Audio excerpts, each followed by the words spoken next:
Hello दोस्तों, नमस्कार। कैसे हैं आप? आशा करता हूं कि हमारे द्वारा वीडियो बनाया हुआ आपको अच्छा लग रहा होगा।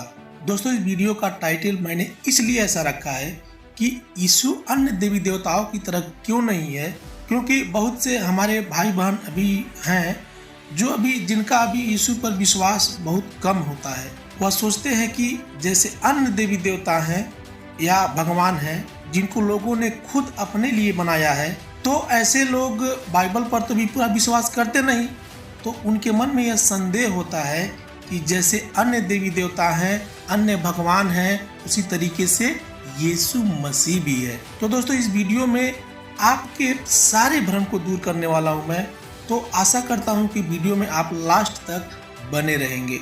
यदि आपने अभी तक हमारे इस चैनल को सब्सक्राइब नहीं किया है तो अभी सब्सक्राइब का बटन पर क्लिक कर बेल आइकन को भी प्रेस जरूर कर ले दोस्तों। तो चलिए स्टार्ट करते हैं। दोस्तों, हम देखते हैं कि हमारे हिंदू धर्म में जो हमारे हिंदू भाई बहन हैं वह कई देवी देवताओं को मानते हैं, बहुत सारे जात पात को मानते हैं, जैसे ब्राह्मण हुआ, वैश्य हुआ, शूद्र हुआ।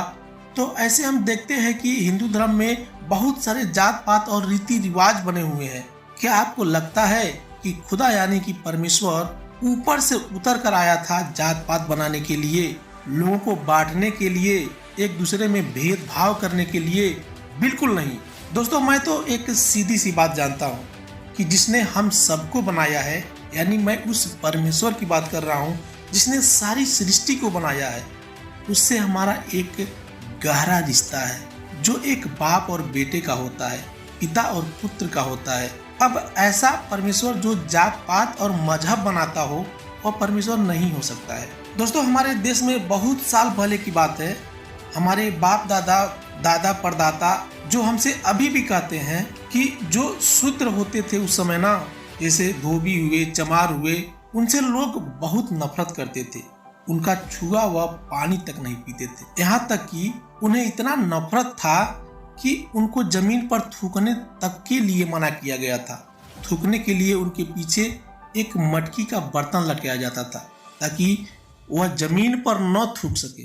वो सोचते थे कि अगर जमीन पर थूकेंगे तो इधर उधर गंदगी करेंगे। इतनी बड़ी उनको यातना दी जाती थी। वो लोग ऐसे ही उन लोगों से मुफ्त में खेती बाड़ी भी करवाते थे, काम भी करवाते थे। वो उस समय जो जमींदार लोग थे, बड़े लोग थे, छोटी जात वालों से फ्री में अपना काम करवाते थे, केवल पेट भरने के लिए खाना देते थे ताकि किसी तरीके से वो लोग जीते रहे। तो ये हाल था उस समय के छोटी जाति वालों यानी शूद्र लोगों की। लेकिन दोस्तों, बाइबल ऐसा नहीं सिखाती है। बाइबल रोमियो 12:4-5 कहता है, क्योंकि जैसे हमारी एक देह में बहुत से अंग हैं और सब अंगों का एक ही जैसा काम नहीं, वैसा ही हम जो बहुत हैं मसीह में एक देह होकर आपस में एक दूसरे के अंग हैं। तो दोस्तों, परमेश्वर का वचन बाइबल हमें सबको एक रहना सिखाती है। ऐसा नहीं है कि परमेश्वर का वचन हमें कहता है कि यदि तुम गरीब हो तो तुम्हें अलग स्थान दिया जाएगा, यदि तुम अमीर हो तो तुम्हें अलग स्थान दिया जाएगा। ऐसा नहीं है। बाइबल ऐसा भेदभाव करना नहीं सिखाती है। इसीलिए तो हमारा बाइबल पर विश्वास बना हुआ है। अब आप यहाँ विस्तार से समझने के लिए याकूब 2:2-9 तक आप पढ़ सकते हैं। अब हम पूरा पढ़ लेते हैं, लेकिन जो है वीडियो लंबा ना हो जाए इसलिए हम इसको नहीं पढ़ते हैं दोस्तों। अच्छा दोस्तों, आप एक चीज बताइए, कहीं आपको ऐसा नहीं लगता कि दुनिया भर में केवल एक ही परमेश्वर होता, सभी लोग उसी की आराधना करते, एक ही धर्म भी होता और परमेश्वर का बनाया हुआ एक ही शास्त्र भी होता, ना ही धर्म के नाम पर कोई लड़ाई झगड़े होते, ना ही दंगे होते और ना ही धर्म के नाम पर कहीं बमबारी और गोले बारूद चलते। सब लोग एक ही परमेश्वर की आराधना करते, कोई किसी को छोटी निगाह से नहीं देखता, सभी लोग आपस में बहुत ही प्रेम से रहते। क्या आपको ऐसा नहीं लगता है कि यदि ऐसा होता तो कितना सुंदर होता, चारों ओर शांति बनी रहती, सभी एक दूसरे से प्रेम करते, एक दूसरे का हाल चाल लेते। कहने का मतलब यह है कि सभी मिलजुल कर रहते। लेकिन बाइबल सिखाती है 2 कुरिन्थियों 4:4 में, शैतान ने सबकी आंखों को जात पात बनाकर, धर्म खड़ा करके, रीति रिवाज बनाकर सबकी आंखों को अंधा कर दिया है। शैतान नहीं चाहता है कि कोई भी मिलजुल कर रहे, कोई भी पिता परमेश्वर यानी सच्चे परमेश्वर के बारे में जान पाए।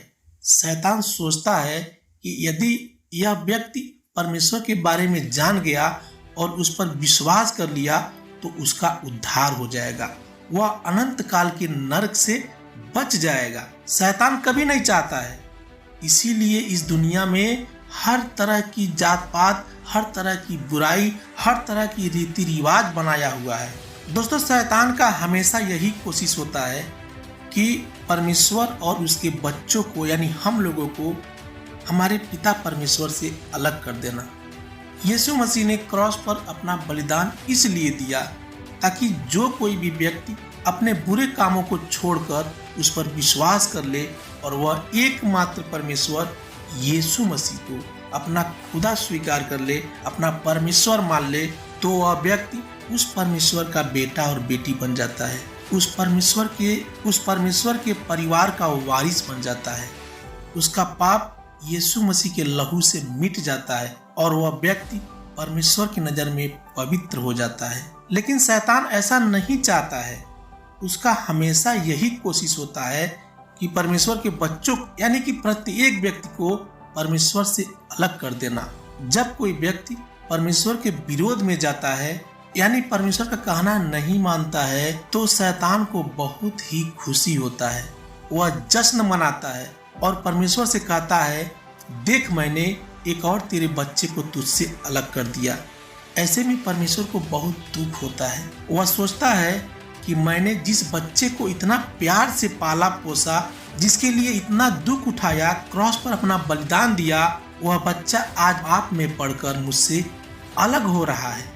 जिस तरह इस दुनिया में एक बाप और उसके बेटे को अलग कर दिया जाए तो बाप को दुख होता है, ठीक उसी प्रकार परमेश्वर को भी दुख होता है। दोस्तों, यह मैं आपको नई कहानी नहीं बता रहा हूँ। आज से 2000 साल पहले सचमुच परमेश्वर ने मानव का रूप लेकर इस दुनिया में आया था ताकि आपके और हमारे पापों का बलिदान अपने ऊपर लेने के लिए। इन सब बातों का बहुत सारा ऐतिहासिक सबूत भी है जो कभी झूठ नहीं बोलते। और मेरी ओर से यही राय है कि आप एक बार यीशु के बारे में जरूर सर्च करें। अगर यीशु झूठा है तो मैं उस पर आपको विश्वास करने को कभी नहीं कहूँगा, लेकिन यदि वह सच्चा है, उसने आपके और हमारे लिए अपना खून बहाया है, तो मैं आपको यही कहूँगा कि आप उसे एक बार जरूर चेक करें। इसी के साथ मिलते हैं फिर अगले वीडियो में। तब तक के लिए आप सबको जय मसीह की दोस्तों।